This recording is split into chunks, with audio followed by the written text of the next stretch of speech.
Now, I want to turn to Sean Ryder, who's been waiting patiently. Sean, I want to talk to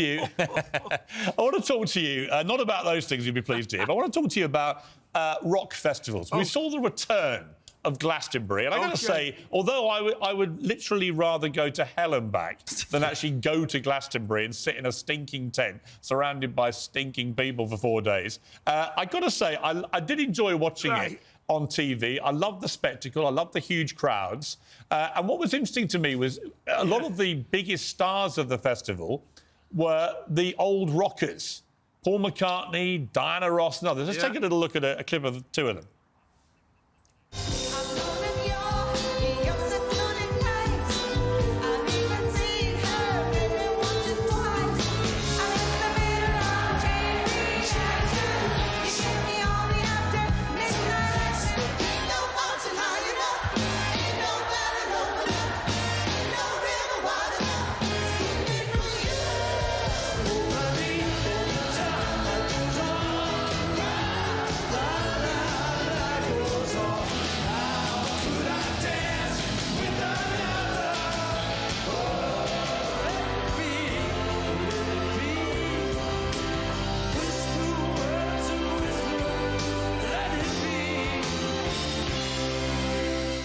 Now, what was your reaction, Sean? First of all, to the return of festivals. Do you like festivals? And secondly, to Macca and Diana Ross.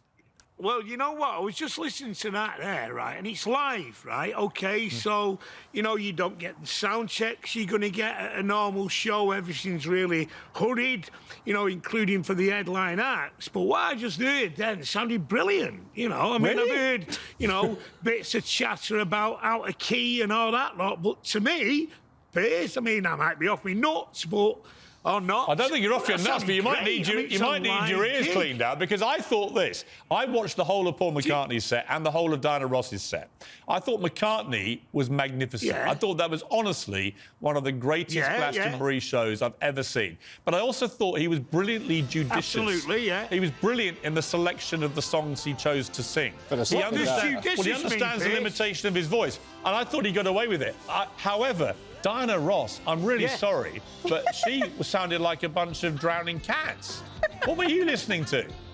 Well, I'm not going to start slagging Diana off, am I? You know, at the end of the day, right, she's got to go on there and do a live show, obviously, and you know, with a limited sound check and, you know, all good on her. I mean, at the end of the day, Diana can sing, you know, she can. And it's really tough going out and doing a show at Glastonbury, you know. She's not going to get the best sound check, she really isn't. So, let me ask you, Sean, then. What was interesting to me, Diana Ross performed at she was the sort of final act of the Platinum Jubilee. The Queen, and she sounded fantastic. Yeah. But obviously because she was auto-tuned, right? Well, they helped her. Why couldn't they do that at Glastonbury so that you actually preserve her dignity a bit better? Because there's no time to do that, Piers. There really isn't. You know, I mean, I don't know how many acts was on before her or how many acts was on after her, but you really haven't got the time to do what they did when she was going out performing for the Queen and all that gang.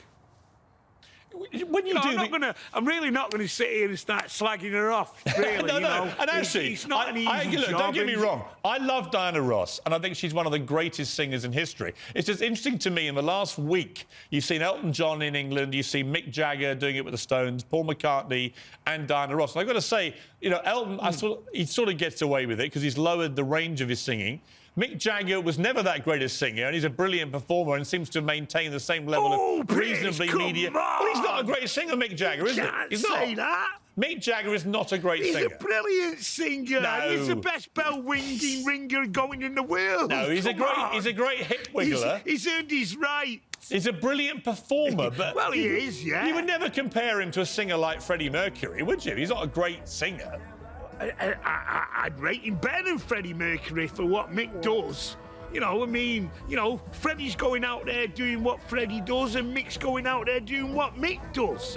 And they're both genius and they're just both incredible performers and brilliant bell ringers. Both of them. I do love a brilliant bell ringer.